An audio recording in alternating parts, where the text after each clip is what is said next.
vos objets réutilisables destinés en plus à une fonction très précise, le bien-être et le sport. Voilà. Exactement, très bonne transition. Vous pouvez nous en dire un petit peu plus sur votre aventure? Moi, je suis un curieux. En même temps, quand vous parlez, je regarde. Oui, tout à fait.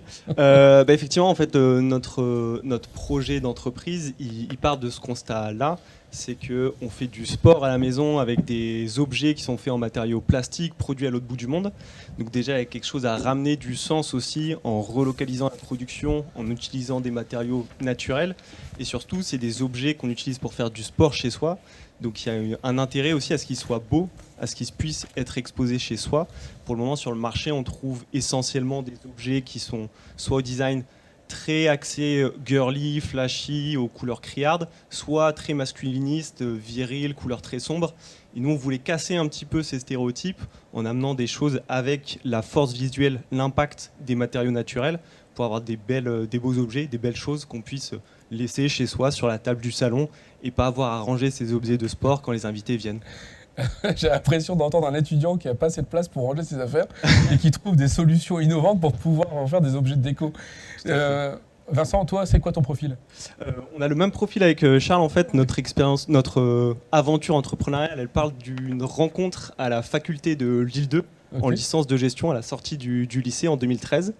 Ça a commencé à faire un peu de temps, 10 ans bientôt, maintenant ça ne me rajeunit pas. Ah ouais. Et donc, c'est pas vraiment le bon cursus pour le design et l'éco-responsabilité à la base, si? Ouais, exactement. C'est un bon cursus pour l'expérience entrepreneuriale qu'on essaie de monter. Et pour aussi rassurer les parents.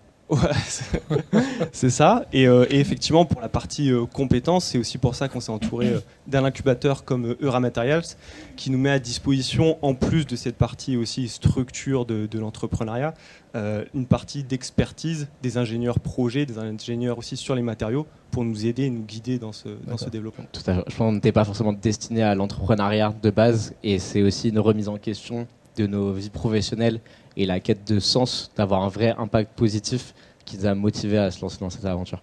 D'accord. Donc vous êtes à la fois dans l'hémisphère gauche et l'hémisphère droit, du fonctionnel et du créatif. Alors ça, c'est quoi? C'est du bouchon de liège? C'est du liège naturel. C'est du liège naturel, et ça fait à la fois office d'objet de déco et d'haltère, parce qu'on est quand même dans une thématique sport et bien-être. Oui, tout à fait. Tout à fait. L'idée, c'était de proposer du coup cet aspect design, cet aspect respectueux de l'environnement, mais aussi, avant tout, c'est un produit qui a un usage et de répondre du mieux possible à ces usages. Donc, on a essayé de proposer, par exemple, sur la brique que vous voyez ici, c'est notamment pour le yoga, de proposer un produit plus durable, plus respectueux de l'environnement, avec du liège naturel, donc qui est produit localement au Portugal, là où généralement la norme sur ce qui est actuellement présent sur le marché, c'est plus des matériaux plastiques et produits loin d'ici.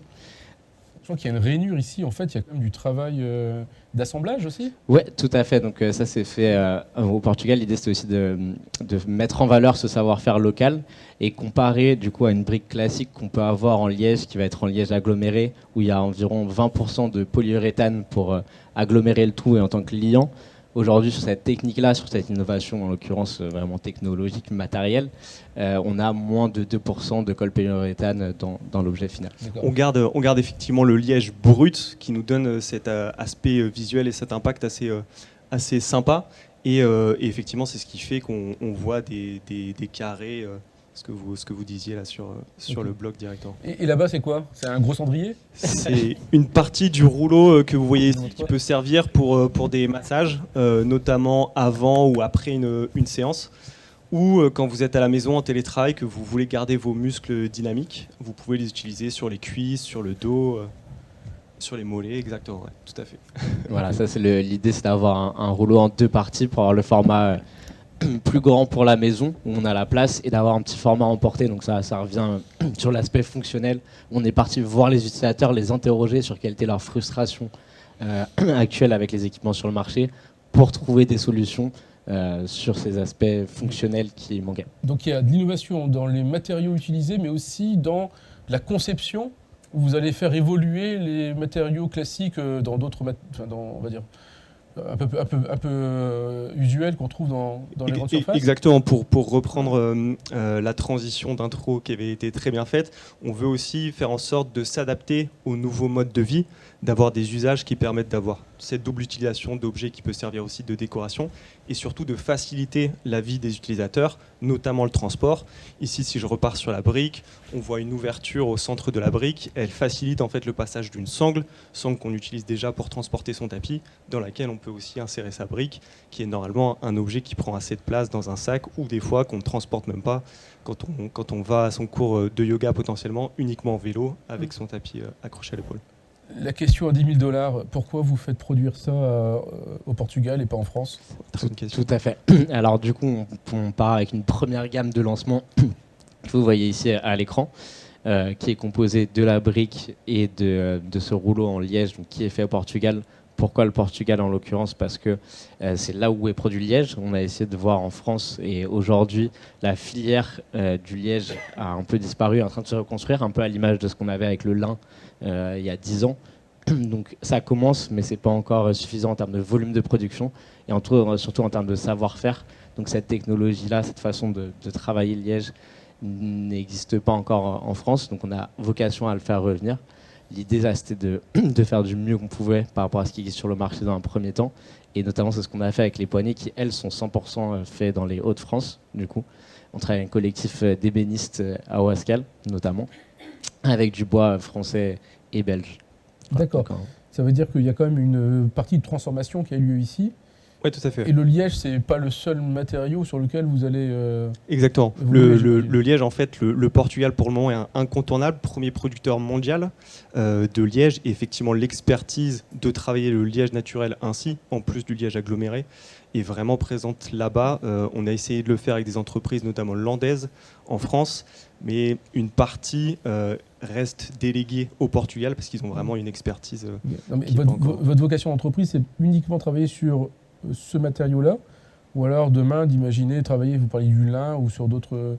Oui, tout à fait. En fait, comme disait Charles, il y a vraiment cette gamme de lancement parce que c'est quelque chose qu'on voulait faire assez rapidement. Notre volonté par la suite, c'est aussi de travailler des matériaux recyclés, upcyclés, des matériaux comme le lin, effectivement, qui sont un peu plus régionaux. Donc voilà, élargir ces gammes qu'on voit ici avec une gamme un peu plus des aspects méditatifs, une gamme un peu plus sur le massage, le télétravail et une gamme un peu plus axée sport, cardio, etc. Ok. C'est ça. Cette gamme, c'est vraiment un teaser qui représente toutes les possibilités de ce qu'on va développer par la suite, mais c'est pas du tout un but final, ce n'est que le début, la première pierre d'une vaste gamme à venir. Bah, merci beaucoup, Charles, Vincent. On peut les applaudir. Merci. Je pense que c'est incroyable. On a un peu débordé, donc on a le temps pour 1 à 2 questions. On a 4 minutes. Mais avant ça, je vais en piquer 30 secondes. Savoir si vous avez déjà commencé à vous projeter dans la commercialisation d'une gamme de produits et si oui, quand? Tout à fait. En fait, on a une preuve de concept qui est actuellement disponible. En fait, on fait un crowdfunding via la plateforme KissKissBankBank.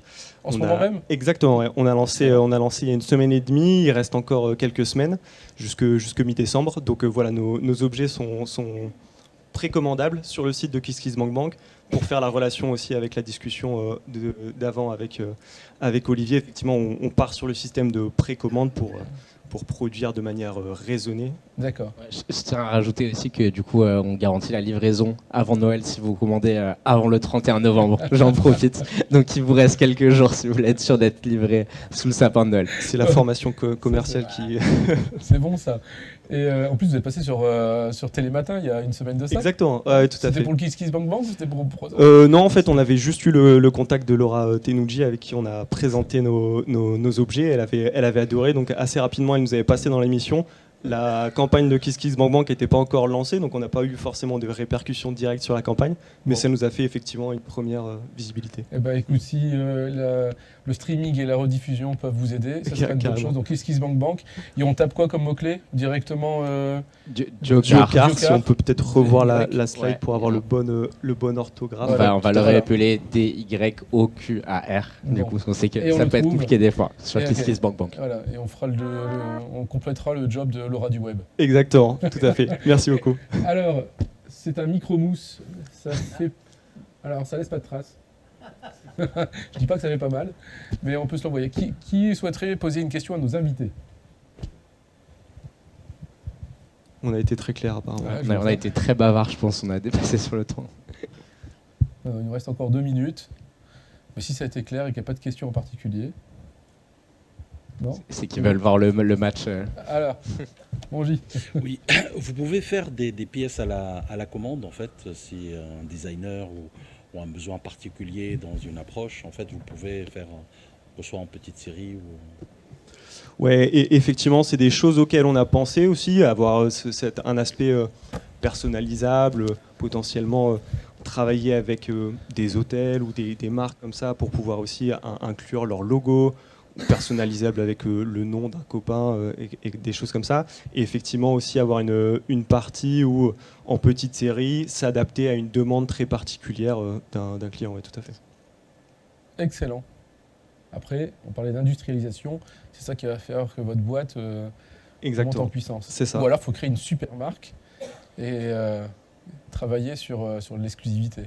C'est ça. Exactement. Bon, Les un prochaines, grand merci. les prochaines Merci, étapes. c'est- Merci beaucoup. En tout cas, on vous félicite. Un grand bravo. Et on retient KissKissBankBank et on tape Diokar.